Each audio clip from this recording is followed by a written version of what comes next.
Jesus and worship. Glad to have opportunity. Glad we're all safe. Really glad to see Brother Farrett and Sister Sandra back with us. We miss them, and glad that they're doing better, well enough to be with us. You still having any lingering effects from the flu? Yeah. It weakens you. It weakens you for a while. I used to think pneumonia was kind of a bad cold until I got it. And I think, what was I, 30? We were in Colbert, Indiana. I remember I was running, doing a lot of running during those days, and I hit it was so cold up there, but we got used to it. And I remember running and going around a curve on a block, and it was just like 30-mile-an-hour gust, about 20 degrees, and I just felt like, whew, and I kind of caught my breath. I got back home, I started doing this stuff, and it was like that day I started running a fever, didn't it? And that night, and then the next day I was worse, and that was the first time I ever had pneumonia. And I learned real quickly that it will put you down and keep you down for a while. And had it 2 or 3 times since. And so I have an appreciation. And sometimes the flu can do you the same way. COVID certainly does. All right, we are in our readings. We are finishing up 1 Corinthians. Today's date, the 4th, would take us through, it'll take us through 2 Corinthians 4. But if we don't include today, it would take us from December 1, which was number 335, and that's 1 Corinthians 9 through the end of 1 Corinthians. And I think that's what we'll do real quickly. I wanted to repeat briefly that the whole book really is an answer of how Christians who've been called out of the pagan world can deal with problems that come. Oftentimes problems that come from a residual effect of the worldliness from which they came. But in, remember, 1 through 6, he deals with evidently those things that were mentioned by the household of Chloe. And then in chapter 7, he starts with that 3-letter word. Now concerning things whereof he wrote. And so there were evidently questions written. Marriage in 7, 8, 9, and 10, which is where we are. He discusses things sacrificed to idols. And the main point is you don't do anything that's going to cause yourself to stumble or what? Your brother to stumble. And then in chapter 9, where we actually start, he uses himself as an example of having a right to take support from them, but he said he didn't do it, that he might not hinder the cause, but he had a right to do it. And so then in chapter 10, he warns them. He says, you may have a right to do some of these things, but if you begin to flirt with things that smack of idolatry, you make sure, beware. That's what happened to your ancestors.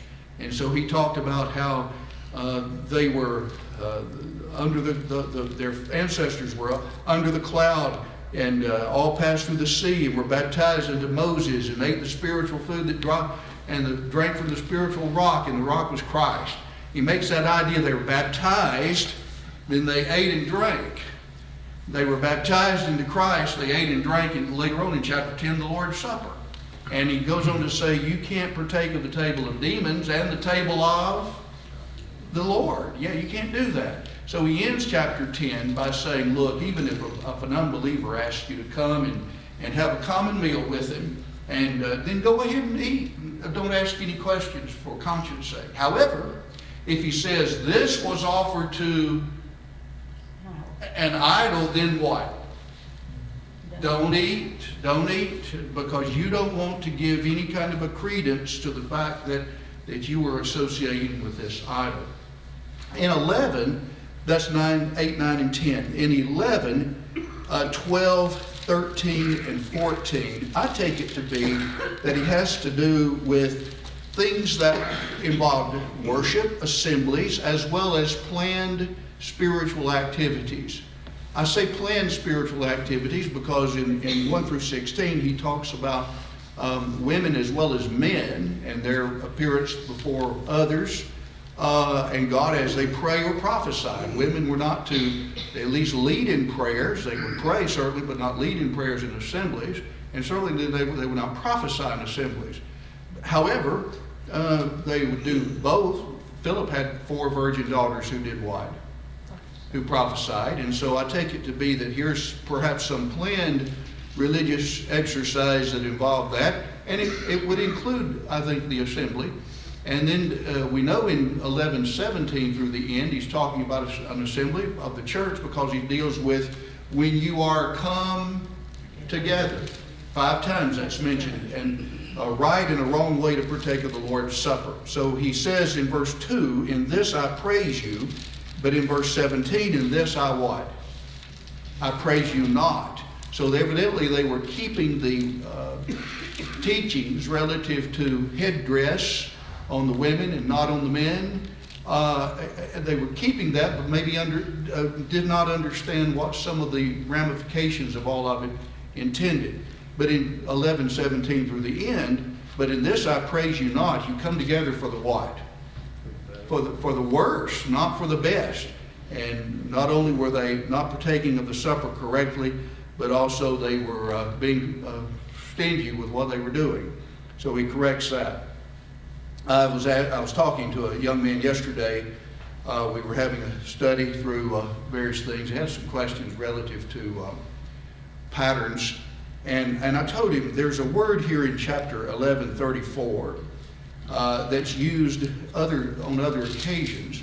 And there's some real significance. If any man is hungry, let him eat at home, that you're coming together be not to judgment. And the rest will I set in order. The idea of an order is an arrangement, an apostolic arrangement, a pattern. And so even if there were other matters, Paul said, when I come back, I'll set in order. I'll give you what really is the ideal that ought to be done. And it's used again in 16:1. As I gave order to the churches of Galatia, so also do ye. On the first day of the week, let each one of you lay by him in store. So all of those things were arrangements, divine arrangements that were given through the apostles. 12, 13, and 14, Paul deals with what? Spiritual gifts. He mentions that in 12, verse 1. And it looks like to me that in chapter 12, he shows the purpose of spiritual gifts. It's to basically to bring people to maturity, to edify each other. And then yet it seems like that in 12 through the end, that some evidently had an idea that I'm a little more important if I can do maybe speak in tongues and you can only prophesy, or this one can do miracles and those are interpretations. And so he says all of it works together for the benefit of the whole. And so 13 is sandwiched between 12 and 14.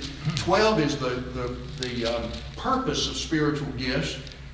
12 is. Then 13, if you don't exercise these with the 4-letter word, love, you're nothing but a clanging cymbal. You're just a sound. That's all you are. You don't have any blessing coming from God. So he deals with love. And love never fails, But whether they be prophecies, they will cease. Tongues will pass away. And so he says these miraculous gifts that you have need to be exercised with love. And the truth of the matter is, they're temporary. But what you always need is what? Love for your fellow brother and sister. So then in 14, he comes back and talks about the idea of the abuse and the proper use of spiritual gifts. Edifying is a key word all through chapter 14. There were regulations. If there was no interpreter and a person had the ability to speak in a tongue, what? He couldn't do it. It was to be silent. The same word silence there that's used of a tongue speaker is the same word used as silent for a woman. Is not to speak in the church, but to be in silence. And so he deals with that. And then that's the end of the principle in verse 40, let all things be done how? Decently and in order. There's an arrangement for things that should be intended to edify. In training classes, guys, I know, and had much here, but since I've been here, but in training classes, I always encourage young men and older as well that everything we do ought to be intended for the purpose of trying to help everybody get a little stronger. And you don't do that by haphazardly throwing songs together, throwing prayers together, there needs to be some thought behind it. And when brethren get up and make all kinds of, well, I didn't know I was going to do this, I'm not going to do a good job. You know the one to whom attention is called when brethren say that? Not the Lord, it's themselves. And it's almost like a feigned humility. We don't need to do that. We just need to do the best we can. And if we make a mistake, don't call attention to that. Just keep going. And that's to me the best way of doing it. But that principle there in verse 40, that all things be done decently, there's a decorum about all this. And in an orderly way where people understand what we're to do. I made that argument one time with a fellow who had broken off from a congregation. His daughter was a friend of our son, and he preached quite a bit in fact. And he felt like our worship needed to be more spontaneous. And we talked about that, and I said, but brethren need to know kind of what to expect also. That you need to know, in an orderly way, things need to progress. So anyway, I know we're out on 1 Corinthians, and then in chapter 15, the main point is what? What is it, Patty? That's right. That's right. The resurrection is the key. And he starts that off in the first 3-4 verses, and then the resurrection was proved by, you just mentioned it, his what? Before people. What's that? His appearances. That's right, Sister Billy, his appearances. And he mentions several of them there. And the point seems to be that with Jesus' resurrection, there are consequences. And the consequences affect us. We will be raised. Verse 20, now Christ hath been raised the first fruits of them that are asleep. And in the Old Testament, first fruit offerings just simply signified that we're bringing this, and we understand that what? More to come. More to come.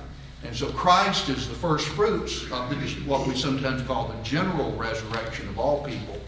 And some either didn't understand that or they were skeptical. Verse 35, how are the dead raised? With what manner of bodies will they come? And then Paul answers that even we understand in plant life, that a seed, a plant is not grown unless the seed germinates. It dies first, and then it germinates.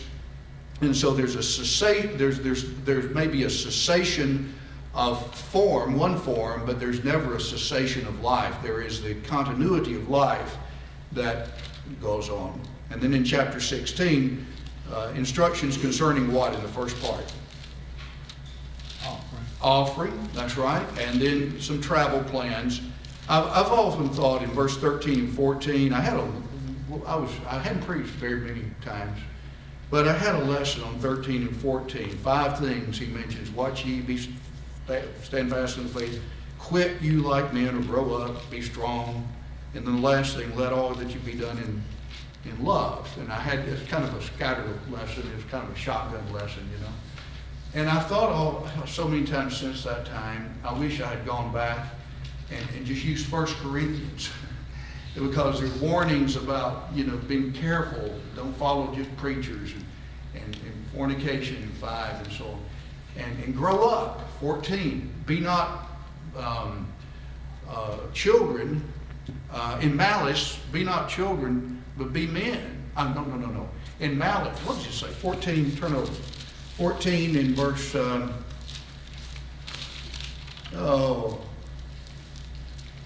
Yeah, 20.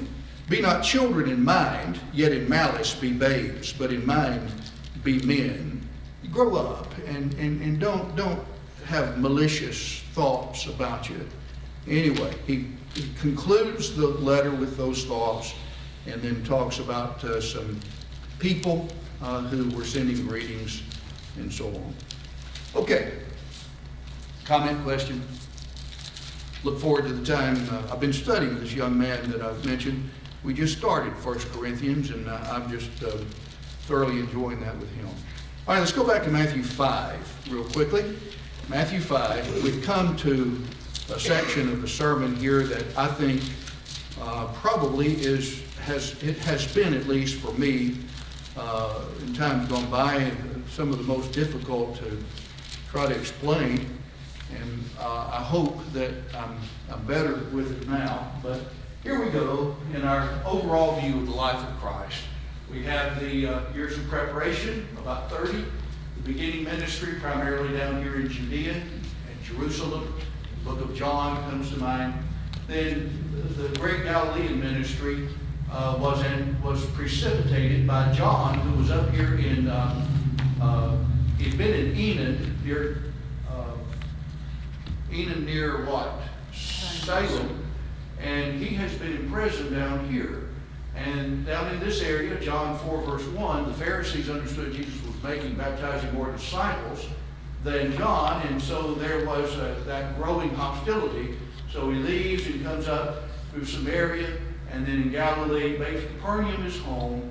And then a number of miracles, and so especially the miracles on what day, that tells you. The Sabbath really put him in hot water with the Pharisees. Always remember, don't ever let it slip your mind.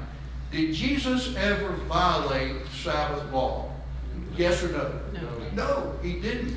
He violated some of their traditions that had been additional laws, but he never did any sin, 1 Peter 2 says.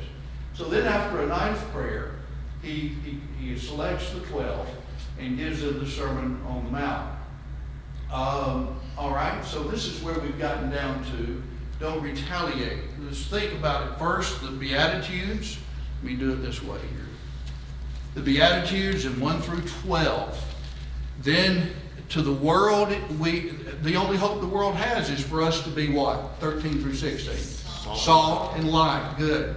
And then since Jesus has been kind of on the odds with these Pharisees, he says, I'm telling you, don't think that I came to set aside completely the law of the prophets, to destroy the law of the prophets. I came not to do that, but to fulfill.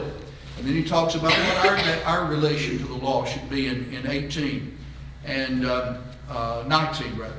And then in 20 he says, except your righteousness exceed that of the scribes and Pharisees, what? No way, yeah, look like a referee, don't it? In no wise enter into the kingdom of heaven. And then he starts specifying, and there seems to be a graduated, tiered effect. He starts off by saying, you've heard it said, don't do what?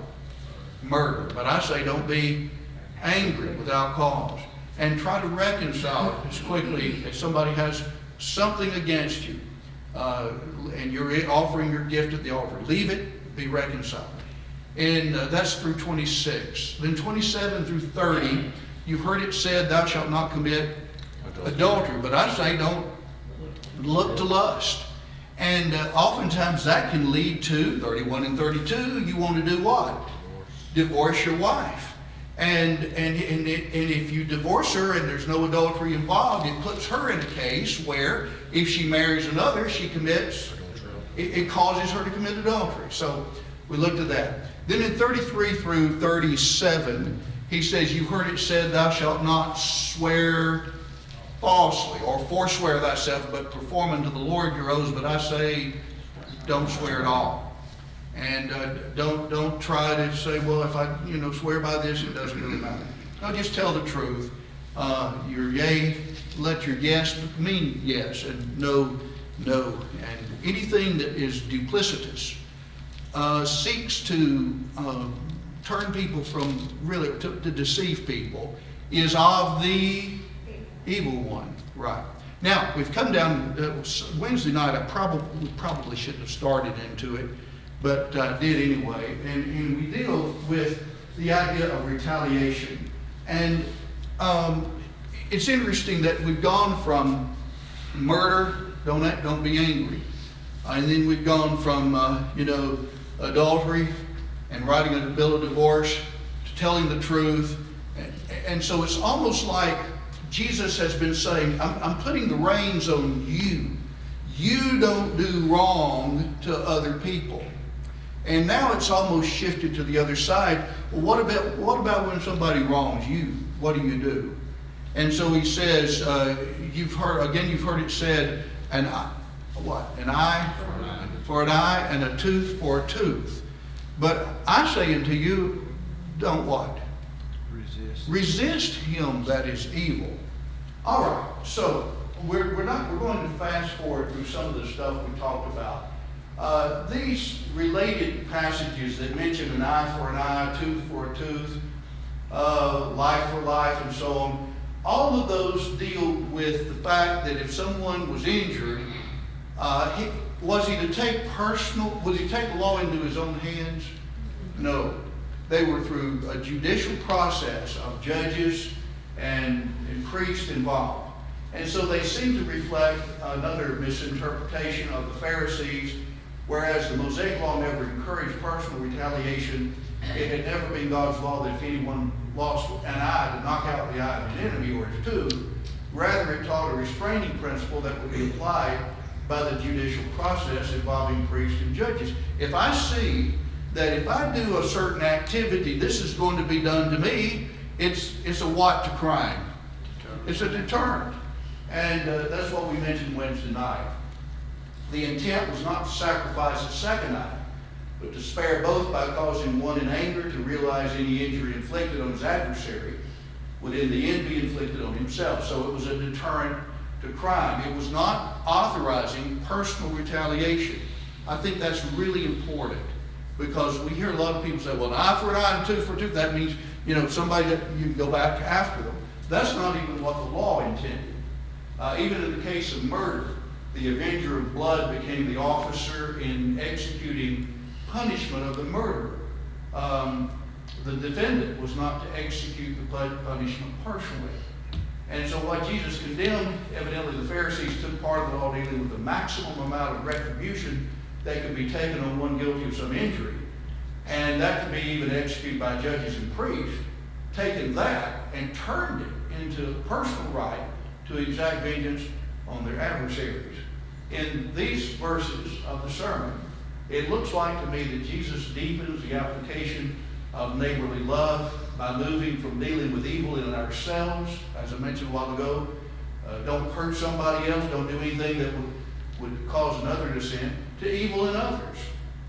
How do we, from our withholding injuring the innocent, which is what he's dealt with beforehand, to what love demands of us when others attempt to abuse and injure us. And then keep in mind Luke's account. Luke says, love your enemies. And he mentions several things here that are dealt with in this section in Matthew. One who smites you on one cheek, offer the other. From him that takes away your cloak, don't withhold your coat. That will be dealt with in this paragraph. Give to him everyone that asks thee. This is all in relation to people who we would consider our adversaries, our enemies. And they tried to do us harm. But he starts off by saying, love your enemies, do them good. And the same here. Love your enemies, do them good. And never despair. We'll come to that in this section. Jonathan asked me Wednesday night, he said, in looking at that passage you had, where was verse 31? Well, you'll see it's not here. But 31 of Luke 6 is basically the same as the golden rule of Matthew 7:12. So what I used, I didn't bring it with me, but what I used was Robertson. I scanned this. This is Robertson's chronology of the life of Christ. And I was able to mark it up some. And so verse 31 in his book is paralleling Matthew 7, verse 12. Some of the rest of you for thinking about that. So these passages here are what we're dealing with in the Sermon on the Mount. Jesus gives, it looks like to me, four examples indicating the universal prohibition of retaliation, ending the prohibition by turning from a negative to a positive. And that is, if need be, you even help somebody who's been unhelpful to you, if they need it, which we'll get to hopefully in a minute. So there are negatives, and then there's a positive that he ends with here. So he first starts, let's look at it point by point here. Look at 5 and verse 38 and 9. David, if you would read that for us. You have heard that it was said, an eye for an eye, and a tooth for a tooth. But I tell you not to resist an evil person, but whosoever slaps you on your right cheek, turn the other to him also. Okay, let's reread. Go ahead and read 40 through 42. And notice the physical injustice in 39, and then go ahead with 40. If anyone wants to sue you and take away your tunic, let him have your cloak also. And whoever compels you to go 1 mile, go with him 2. Give to him who asks you, and from him who wants to borrow from you, do not turn away. One thing that in the whole of the Bible, it doesn't matter if it's here in the Sermon on the Mount or other places, every passage has to be interpreted or understood with a comparison of everything else the Lord said. For instance, that last passage, give to him that asketh thee. Absolutely, without qualification, regardless of what they ask for. There's some limitations on that.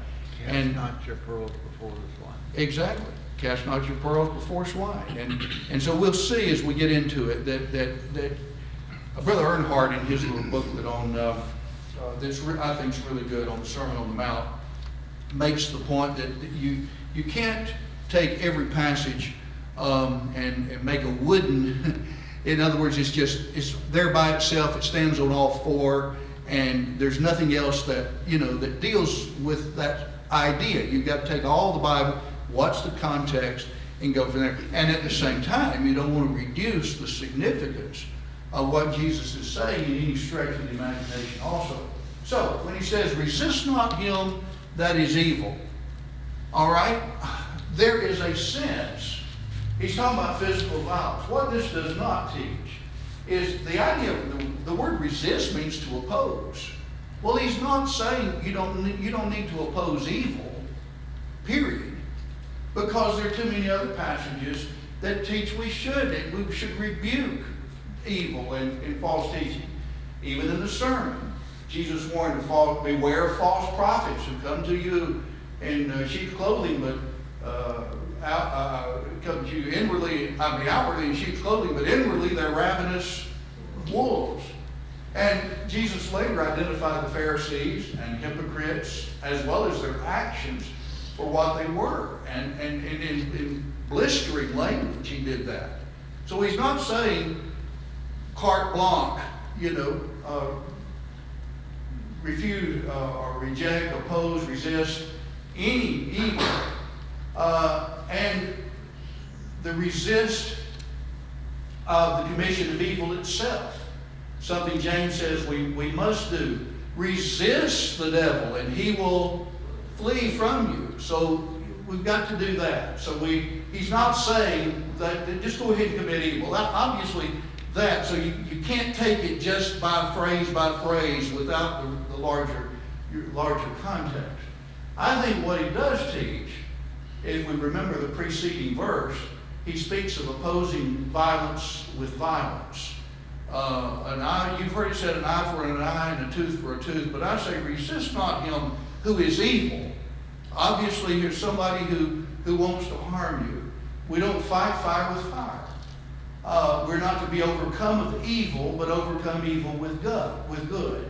And I believe civil government is designed to do that, to overcome evil with evil, but not Christians. And let's turn to Romans 13. That teaching is a divine commentary here, I believe, on Jesus' words. Let's turn to Romans 12, and then we'll look at 13. Romans 12.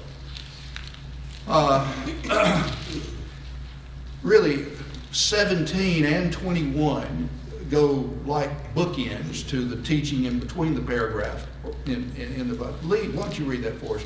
17 through 21 of Romans 12. Right. Repay no one evil for evil.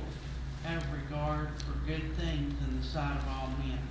If it is possible, as much as depends on you, live peaceably with all men. Beloved, do not avenge yourselves, but rather give place to wrath. For it is written, vengeance is mine, I will repay, says the Lord. Therefore, if your enemy is hungry, feed him. If he's thirsty, give him a drink. For in doing so you will heap coals of fire on his head. Do not be overcome by evil, but overcome evil with good. All right, so thank you. He starts in verse 17, render to no man evil for evil. Then if you skip it, verse 21, be not overcome of evil, but overcome evil with good. So we're not to fight fire with fire. We're not to render vengeance. Vengeance belongs unto me. It's just an interesting idea. If you'll notice, okay, verse 19, for Christians, avenge not yourselves, but give place unto the wrath of God. Let God handle this. Vengeance belongs unto me, God says. When I keep reading in 13. Let every soul be in subjection to the higher powers. There's no power but of God. The powers that be are ordained of God. Therefore, he that resisteth the power withstandeth the ordinance of God. And they that withstand shall receive to themselves judgment. For rulers are not a terror to the good work, but to the evil. And wouldest thou have no fear of the power? Do that which is good, and thou shalt have praise for the same. For he, who's he speaking of? The government. For he is a minister of God to thee for good. But if thou do that which is evil, be afraid, for he bears not the sword in vain. For he is a minister of God, and avenger for wrath to him that doeth evil. There's a lot in that passage that's very helpful. So I am not to take personal what? Vengeance. Vengeance belongs to God. All right, how does God take vengeance on evildoers? Through chapter 13, civil government. And so that's how it's to be done. And so Christians are not to take justice in our own hands and execute. No, we're not to do that. And we'll look at maybe some applications of this in a second. So I take it to be that civil government is designed to overcome evil with evil, not Christians. And so that really becomes, to me, one of the best commentaries on this paragraph in Matthew 5 that there is in the Bible. Now, going back to the physical violence, to slap a man was a common insult. We got some passages here. In 1 Kings 22, it was a case where Zedekiah was king, Ahab and Jezebel, and Micaiah had come there and was prophesying against them, and they slapped him. And in Lamentations 3:30, it's in a case where he's saying, look, God is basically giving us what is our due. Jerusalem is being taken because of that. And he mentions about the slapping of the jaw, the face. And then on 3 times during the trial of Jesus, remember, Jesus was taken to Annas first, then Caiaphas, and then the Sanhedrin pronounced the sentence of death on him. But they couldn't exercise the death penalty, so they took him to Pilate, the Roman part of the trial. Pilate didn't want to have anything, so he sent him to Herod. Herod said, I find no fault, so he sent him back to Pilate. So you have 6 stages of the trial of Jesus. And the first one was before Annas. And Jesus was slapped in the face on that occasion. And then before Caiaphas, a little later, the same thing happened. Then the first occasion before Pilate, John 18, that happened. And then the 19th chapter, verse 3, the second time before Pilate, Jesus did the same. So that was a common insult and as well as an injury. And rather than retaliate, Jesus teaches we're to submit to a second Not meaning that, hey, I really enjoyed that, why don't you do the other? He's not saying that. But he's not inviting a repetition. But that it's better for us to suffer a second time than to retaliate with evil for evil. Don't do that. Don't turn it into that kind of a thing. John 18, 22 and 23. Jesus did not, it was not to the degree that you just never say anything. Look at the passage that we have here in John. Jesus dealt with this idea and showed the illegalities of it in John 18, 22 and 23. When he had said this, that is, Jesus said something, verse 21. When he had said this, one of the officers standing by struck Jesus with his hand, saying, "Answerest thou the high priest so?" Jesus answered him, "If I have spoken evil, bear witness of the evil. That is, bring valid testimony against me. But if well, why smitest thou me?" Annas therefore sent him bound to Caiaphas, the high priest. So on that occasion, Jesus said, you don't have a right to do this. Jesus did not retaliate, but he did show the wrongful strike against him, his rebuke of an officer who wrongfully struck him. Paul did the same thing. It's interesting. You go to Acts 23. I'm trying to make a point that it's not the fact that you never say something against injustices. Paul in Acts 23 is before the Sanhedrin Council. They wanted to flay him, really, scourge him, and his Roman citizenship saved him from that just a few verses before. So now he's before the council. And in verse 1, Paul, looking steadfastly on the council, said, "Brethren, I've lived before God in all good conscience to this day." The high priest Ananias commanded them that stood by him to smite him on the mouth. Then said Paul unto him, "God shall smite thee, thou whited wall. And sittest thou to judge me according to the law, and commandest me to be smitten contrary to the law?" And they that stood by said, "Revilest thou God's high priest?" Paul said, "I knew not, brethren, that he was a high priest. For it's written, Thou shalt not speak evil of the rule of thy people." The point is that Paul didn't just say nothing. He said, this is unjust. This is unjust. So we have that rebuke of an officer. And so what it does not teach is that there's never anything said whatsoever about some injustice that might occur. But what about it when it comes down to some kind of insult or violence?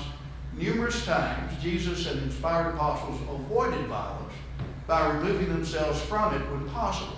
We've already studied in Matthew 12. Jesus had cured the man with the withered hand in the synagogue on the Sabbath day. That's in the first part of Matthew 12. And in verse 14, what did the Pharisees try to do? They conspire against him to kill him.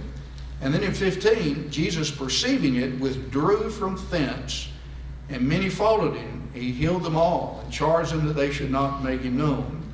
And then we spoke to some degree about the quotation that's found in 18 through 21. And that passage is found from Isaiah 13. "Behold, my servant whom I have chosen, my beloved in whom my soul is. I will put my spirit. He shall declare judgment. He shall not strive nor cry loud." He's not going to retaliate, basically. He's not going to protest, demonstrate that on the street corner. He's not going to do that. He's going, and that was Jesus' action there. He withdrew. Then in the 10th chapter, let's go back to the 10th chapter of Matthew. I'm wanting to go into a little detail because I think it's helpful. It's helpful to me. In chapter 10 of Matthew, Jesus is giving what commission? The limited commission. His apostles were to go to the lost sheep of the house of Israel. There are some things, though, that Jesus said in the limited commission that would be catapulted into the Great Commission. And some are mentioned here. For instance, in 16, "Behold, I send you forth as sheep in the midst of wolves. Be therefore wise as serpents and harmless as doves. Now, real quickly, that phrase has been used often. I'm not certain everybody understands it, though. Wise as serpents. In some of you, Landon, I know, has been out in the woods a lot, deer hunting. A serpent usually it tries to do what when somebody comes? Attack you or get away from you? They try to avoid it, yes. So have your eyes peeled. Be wise as serpents. Avoid, in the rest of the chapter, the paragraph will show that. Avoid trouble where necessary, but be harmless. You don't do any harm yourself. Keep reading. But beware of men, for they will deliver you up to councils, and their synagogues they will scourge you. Yea, and before governors and kings shall you be brought for my sake. That really catapults it into the Great Commission for a testimony to them to the Gentiles. But when they deliver you up, don't be anxious how or what you'll speak. It will be given you in that hour what you shall speak. It's not you that speak, but the Spirit of your Father speaks in you. And then he talks about other persecution. Brother shall deliver up brother to death. Father his child. Children shall rise up against parents, cause them to be put to death. Now here we go, in 22 and 23, primarily. Ye shall be hated of all men for my name's sake. That he that endures to the end, the same shall be saved. But when they persecute you in this city, do what? Flee to the next. In other words, don't retaliate. You go where people will appreciate you. For verily I say to you, ye shall not have gone through the cities of Israel till the Son of Man be come. You'll have plenty to take care of responsibilities there. So, again, that is one instance that had reference certainly to the limited commission, but parts of it to the Great Commission, where Jesus anticipated violence and what to do. Avoid it if at all possible. And then we have Paul's own actions that involve violence against himself and others. Look real quickly at some of these with me, and we're going to have, I guess we'll have to stop in just a second. In Acts, the 9th chapter, Paul has been converted in the city of Damascus, and then he went over into Syria. Verse 23, when many days were fulfilled, the Jews took counsel together to kill him. Their plot became known. They watched the gates, but the disciples did watch for Paul. Next verse. That's right. They let him down through the wall, lowered him in a basket. Look at chapter 13. I'm not including all in this, but sufficient enough, I think. Paul is at Antioch of Pisidia. He has spoken, preached, and the next, on one Sabbath, the next Sabbath, practically everybody in the city is listening to him. The Jews stir up a problem against him. And in verse 50, the Jews urged on the devout women of honorable estate, the chief men of the city, and stirred up a persecution against Paul and Barnabas, cast them out of their borders. But they shook off the dust of their feet against them and came to Iconium.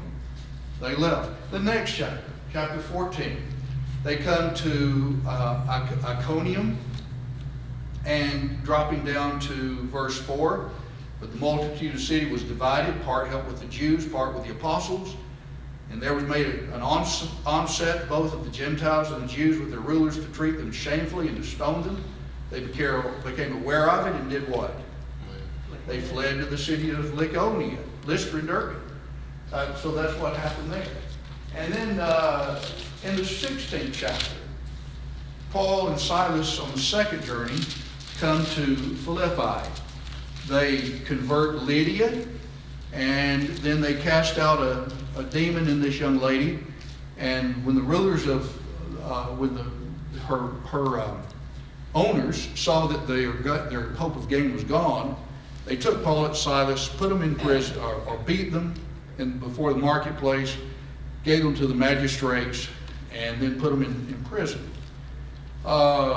During the meantime, we had the events of the earthquake, the conversion of the jailer. Verse 35, when it was day, the magistrates sent the sergeant, saying, let these men go. And the jailer reported the words to Paul, saying, the magistrates have sent to let you go. Now therefore come forth and go in peace. But Paul said, now here's an argument. They have beaten us publicly, uncondemned, men that are Romans, have cast us into prison. Do they now cast us out privily? Nay, verily, but let them come themselves that bring us out. In other words, there's been an unjust treatment done, and we need to have our innocence vindicated. And so let them come. So he's not just taking everything sitting down, but he's showing there's an unfairness here, and they need to come and get us out to indicate to everybody in the city that we're innocent of any wrongdoing. So points I made on that is that what Paul and his companions did was actually exactly what Jesus had set up here, what he himself had done, and what he said to do in the limited commission. Just you go where people will accept it, and as Brother Gene said a while ago, quoting from 7:6, don't cast your pearls before swine, give not that which is holy to dogs. And I think we're going to stop after this. I think we need to consider what he says here in the view of what you hear in the newscast, peaceful protest. Those peaceful protests always end up in what? Violence. And demonstrations, any social justice movements that stir anger and hatred and a retaliatory spirit and vengeance toward one person, toward a particular group or occupation of people, or a whole race of people. That's not right. And we don't want to be a part of that, because that does the very opposite of what Jesus is here talking about. You don't want to do that. Comment or questions? Pass. I was thinking over Luke 4, where Jesus referenced Isaiah 61, where they led him out on the ground. Yes. And he removed himself from that violent situation. yes. That's the same person. Yes. I think that's a great illustration there, David. Because he was if he wanted, he was in total control of that situation. Yes. Yeah. He could address it all together differently if he wanted to. He could have, and I think he practiced what he preached. That's right. Yeah. We'll have to finish up with that paragraph Wednesday night, Lord willing.